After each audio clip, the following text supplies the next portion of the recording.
মৰমৰ ছাত্ৰ ছাত্ৰীসকল, তোমালোকক মই মোৰ চেনেলটোলৈ স্বাগতম জনাইছোঁ। আজি মই চতুৰ্থ শ্ৰেণীৰ অংকুৰণ পাঠ্যপুথিৰ পাঠ 2 মানুহৰ মাজলৈ কাপোৰ কেনেকৈ আহিল পাঠটোৰ ক্ৰিয়াকলাপত দিয়া প্ৰশ্নসমূহৰ উত্তৰসমূহ আলোচনা কৰিম। গতিকে তোমালোকে ভিডিঅ'টো প্ৰথমৰ পৰা শেষলৈকে চাবা। ক্ৰিয়াকলাপৰ ক অংশত দিয়া আছে পাঠভিত্তিক ক্ৰিয়া। উত্তৰ দিয়া। 1 নম্বৰ প্ৰশ্নটো হৈছে কামলাং নৈখন কোন প্ৰদেশত আছে? তোমালোকে উত্তৰত লিখিবা কামলাং নৈখন অৰুণাচল প্ৰদেশত আছে। 2 নম্বৰ প্ৰশ্নটো হৈছে কামলাং নৈত মাছ মাৰিবলৈ যোৱা ডেকাজনৰ নাম কি?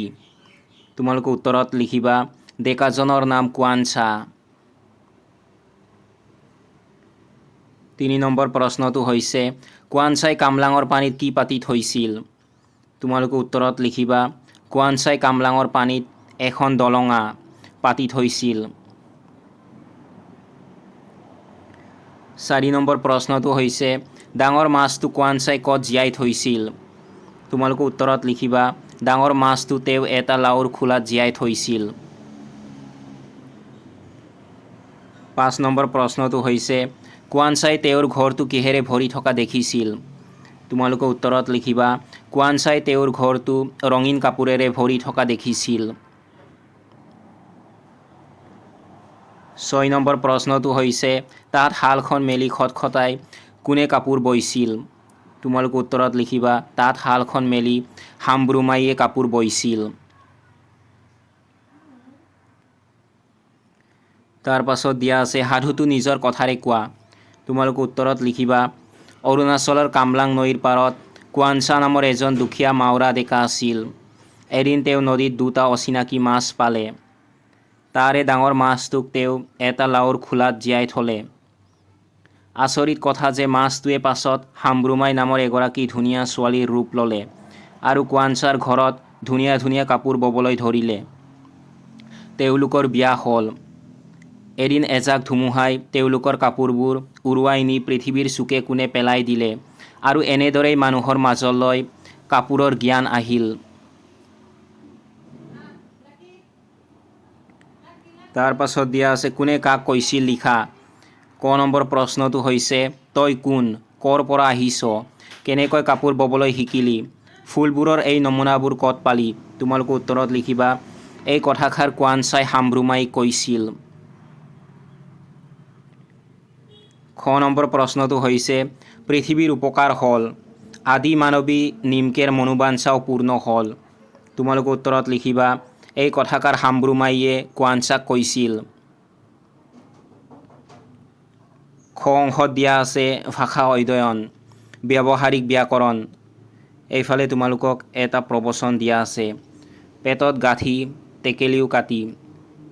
এইটো তোমালোকে নিজে পঢ়ি ল'বা। তাৰ পাছত দিয়া আছে তলৰ প্ৰবচন ফাঁকিৰ ভাৱ বহলাই লিখা। ৰাইজে নখ জোকাৰিলে নৈ বয়। তোমালোকে উত্তৰত লিখিবা এই প্ৰবচন ফাঁকিৰ অৰ্থ হ'ল যে যেতিয়া বহুত মানুহে মিলি কোনো কাম কৰে তেতিয়া যিকোনো ডাঙৰ কামেই অতি সহজে হৈ যায়। সমাজবদ্ধভাৱে কাম কৰিলে অসাধ্য সাধন কৰিব পৰা যায়। সমাজৰ ঐক্য আৰু সংহতিৰ শক্তি ইয়াৰ দ্বাৰা প্ৰকাশ পায়। তাৰ পাছত দিয়া আছে বাক্য ৰচনা কৰা। ঘাট মাওৰা এই শব্দটো ব্যৱহাৰ কৰি মই তোমালোকক এটা বাক্য লিখি দিছোঁ। তোমালোকে লিখিব পাৰা কোৱানচা নামৰ ডেকা এজন ঘাট মাওৰা আছিল। চুকে কোণে শব্দটো ব্যৱহাৰ কৰি তোমালোকে লিখিব পাৰা ধুমুহাই কাপোৰবোৰ উৰুৱাই নি পৃথিৱীৰ চুকে কোণে পেলাই দিলে। গছ গছনি শব্দটো ব্যৱহাৰ কৰি তোমালোকে বাক্য লিখিব পাৰা আমাৰ চাৰিওফালে থকা গছ গছনিবোৰে পৰিৱেশটো ধুনীয়া কৰি ৰাখে। লুকা ভাকু শব্দটো ব্যৱহাৰ কৰি তোমালোকে লিখিব পাৰা সন্ধিয়া হ'লে শিশুহঁতে চোতালত লুকা ভাকু খেলে। তাৰ পাছত দিয়া আছে পাঠটোৰ পৰা যুক্তাক্ষৰ থকা শব্দবোৰ বাছি উলিয়াই লিখা। তোমালোকে উত্তৰত লিখিব পাৰা পাঠটোত থকা যুক্তাক্ষৰ থকা শব্দবোৰ হ'ল বিস্ময়, ৰহস্য, হাম্ব্ৰু, হাম্ব্ৰুমাই, যুগ্ম, আৰম্ভ, মনোবাঞ্ছা। তাৰ পাছত দিয়া আছে তলত দিয়া বাক্যকেইটা পঢ়া আৰু সেইবোৰক প্ৰশ্নবোধক বাক্যলৈ নিয়া। উদাহৰণস্বৰূপে তোমালোকক দিয়া আছে মই হাম্ব্ৰুমাই, ইয়াক প্ৰশ্নবোধক বাক্যলৈ নিলে হ'ব তই কোন। ইয়াত তোমালোকক দিয়া আছে মই হাম্ব্ৰু ফৈদৰ জীয়াৰী, ইয়াক প্ৰশ্নবোধক বাক্যলৈ নিলে হ'ব তই কাৰ জীয়াৰী। তাৰ পাছত দিয়া আছে মোৰ ঘৰ কামলাঙত, ইয়াৰ প্ৰশ্নবোধক বাক্য হ'ব তোৰ ঘৰ ক'ত।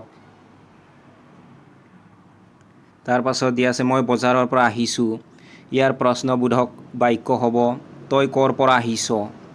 তাৰ পাছত দিয়া আছে মই সাধু শুনি ভাল পাওঁ, ইয়াৰ প্ৰশ্নবোধক বাক্য হ'ব তই কি কৰি ভাল পাওঁ।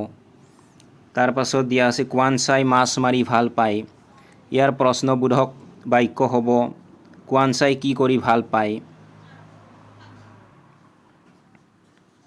তাৰ পাছত দিয়া আছে যুক্তাক্ষৰ ভাঙি পঢ়ো আৰু লিখো আহা। এইখিনি তোমালোকে নিজে পঢ়ি ল'বা।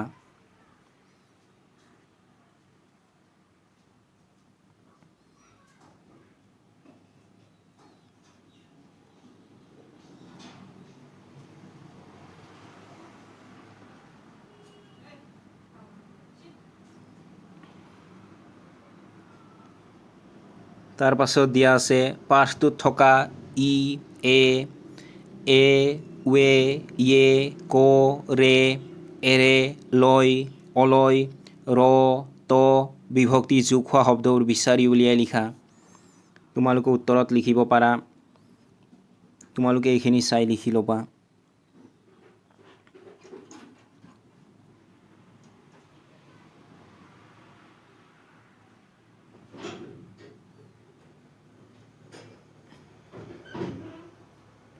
তাৰ পাছত দিয়া আছে তলৰ শব্দবোৰৰ বিপৰীত অৰ্থ বুজোৱা শব্দ পাঠটোৰ পৰা বিচাৰি আনি লিখা। ইয়াত দিয়া শব্দবোৰৰ বিপৰীত অৰ্থ বুজোৱা শব্দ মই তোমালোকক লিখি দিছোঁ। বুঢ়া শব্দৰ বিপৰীত অৰ্থ বুজোৱা শব্দ হ'ব তোমালোকে লিখিবা ডেকা। নিৰানন্দ শব্দৰ বিপৰীত অৰ্থ বুজোৱা শব্দ হ'ব আনন্দ। শেষ শব্দৰ বিপৰীত অৰ্থ বুজোৱা শব্দ হ'ব আৰম্ভ। খালী শব্দৰ বিপৰীত অৰ্থ বুজোৱা শব্দ হ'ব ভৰি থকা।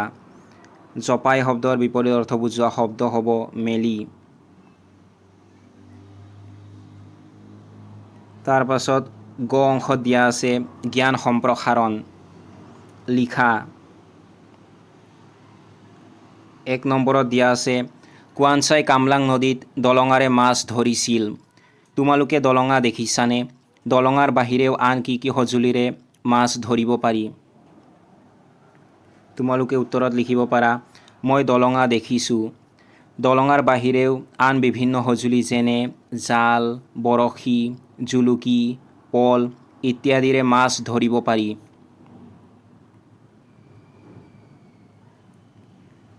দুই নম্বৰত দিয়া আছে হাম্ব্ৰুমাই তাঁতশাল মেলি খটখটাই কাপোৰ বৈছিল।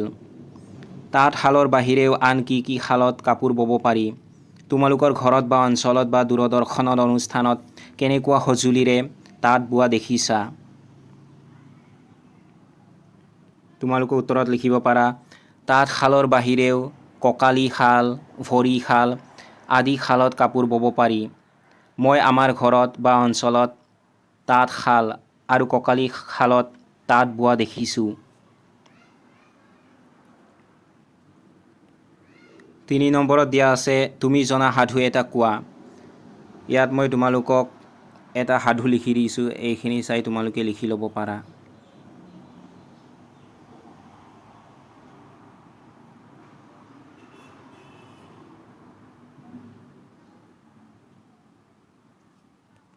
চাৰি নম্বৰত দিয়া আছে অৰুণাচল অসমৰ এখন চুবুৰীয়া ৰাজ্য। অসমৰ চৌপাশে থকা আন চুবুৰীয়া ৰাজ্যবোৰ কি কি মেপত চাই নাম লিখা।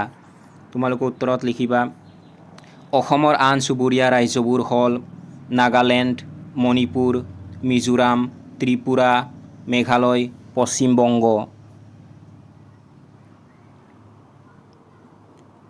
5 নম্বৰত দিয়া আছে কামলাং নদী অৰুণাচলৰ মাজেৰে বৈ আহিছে। অৰুণাচলৰ মাজেৰে অসমলৈ বৈ অহা নদীবিলাকৰ নাম লিখা। আৱশ্যক বোধে ভূচিত্ৰাৱলী ব্যৱহাৰ কৰিবা। তোমালোকে উত্তৰত লিখিবা অৰুণাচলৰ মাজেৰে অসমলৈ বৈ অহা কেইখনমান নদীৰ নাম হ'ল লোহিত, চিয়াং, দিচাং, সোৱণশিৰি, দিবং, কামেং আৰু তিৰাপ নদী। 6 নম্বৰত দিয়া আছে কোৱানচাই দলঙাৰে ধৰা মাছ দুটা বৰ ৰংচঙীয়া আৰু ধুনীয়া আছিল। একুৰিয়ামত এনেধৰণৰ মাছ পোহে বা ৰাখে। এনেধৰণৰ মাছ পালে তোমালোকেও খোলা মুখৰ বটল বা বৈয়ামত জীয়াই ৰাখি সিহঁতৰ কাৰ্যাৱলী চাবা। এইখিনি তোমালোকে নিজে কৰি ল'বা। ইয়াত মই উদাহৰণস্বৰূপে তোমালোকক এটা পৰামৰ্শমূলক উত্তৰ দি দিছোঁ। এইখিনি চাই তোমালোকে কৰিব পাৰা।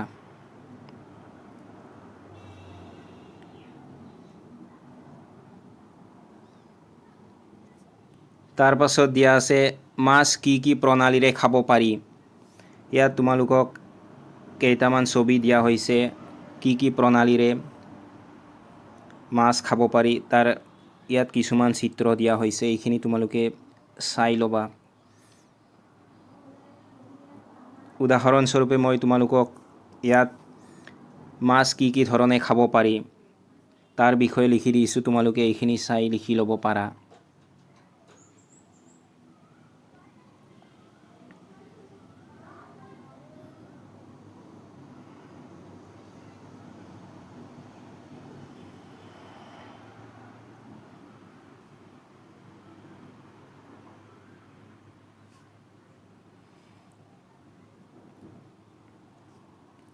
তাৰ পাছত দিয়া আছে সাধাৰণতে পাতে, মাৰে, বাই আদি শব্দবোৰ আমি মাছ ধৰা সঁজুলিৰ লগত ব্যৱহাৰ কৰোঁ।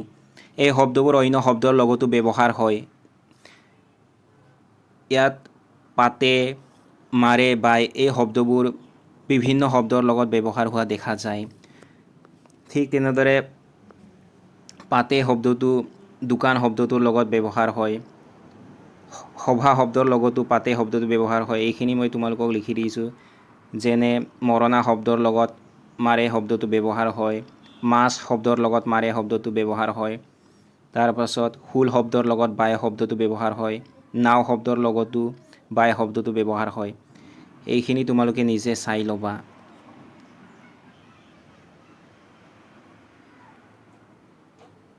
তাৰ পাছত দিয়া আছে এই সাধুটোত এটা মাছে হাম্ব্ৰুমাই নামৰ এজনী দীপলিপ ছোৱালীৰ ৰূপ লৈছিল।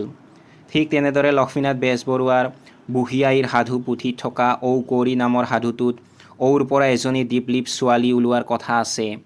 এনেধৰণৰ জীৱ জন্তু, ভেকুলী, সাপ, ফল মূল আদিৰ পৰা কোঁৱৰ কুঁৱৰী ওলোৱা বা ৰূপ লোৱা সাধু সংগ্ৰহ কৰি কোৱা।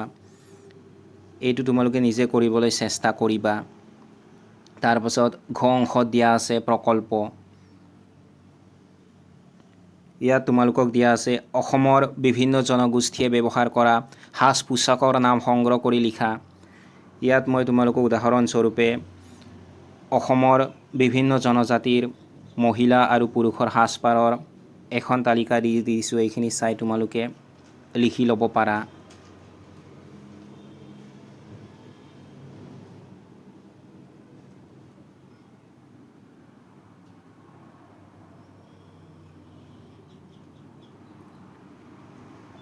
তাৰ পাছত দিয়া আছে বিভিন্ন পৰিস্থিতি অনুসৰি কোনে কি পোছাক পৰিধান কৰিছে ছবি চাই কোৱা আৰু লিখা।